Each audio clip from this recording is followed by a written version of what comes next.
What are nested conditionals? The if inside if concept. Definition. Nested conditionals happen when one conditional statement is contained with another, enabling multiple conditions to be evaluated in sequence. Purpose. They allow for more precise decision making by layering checks resembling a logical decision tree where each node leads to further checks.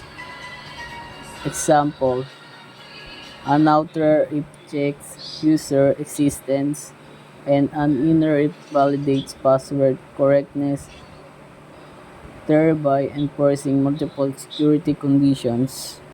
Nested conditionals. Decision trees in code. Understanding nested conditional is fundamental for effective programming.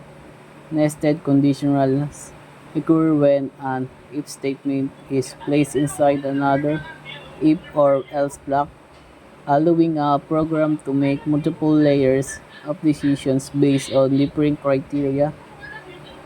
This presentation will explore the concept of nested conditionals as decision trees, illustrate their visual presentations, walk through a practical authentications code example, and discuss the pros and cons of deep nesting.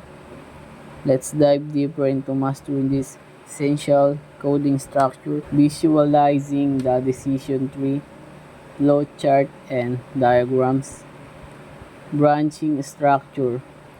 Each decision points lead to different branches where the program checks conditions step by step, much like navigating a flowchart. Decision nodes.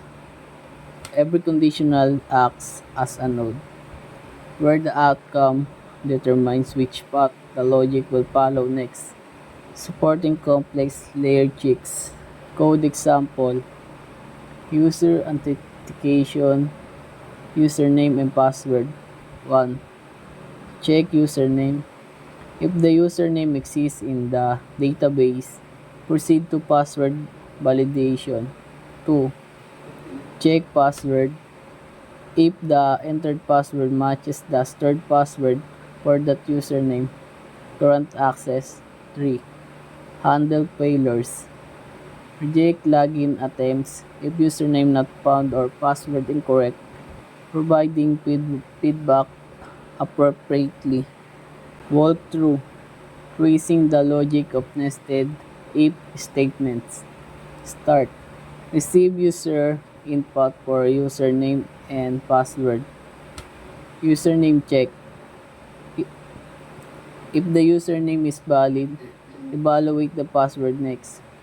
Password check. Verify if password matches. If yes, proceed to grant access, otherwise deny. And display appropriate message depending on success or failures. Best practices. When to use and avoid deep nesting. Use deep nesting when multiple dependent conditions must be checked in a clear sequence. Logic requires explicit handling of layered decision without ambiguity. Avoid deep nesting when code readability suffers due to excessive indentations levels. Alternative methods like guard, close, or early returns can simplify logic. Pros and cons. Readability versus complexity in nested logic. Pros. Clearly represent logical dependency in decision making. Organize complex conditions systematically like a decision tree. Cons. Deep nesting can reduce code readability and maintainability. Harder to debug as layers increase, potentially leading to errors. Q&A and recap. Mastering decision trees.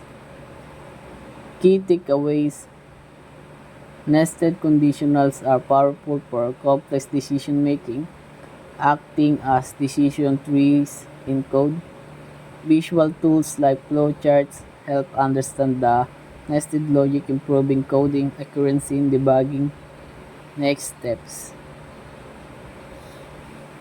Practice writing nested conditionals in various scenarios and learn alternatives to deep nesting for cleaner code. Engage in Q&A to clarify doubts and solidify your understanding of nested if statements in programming.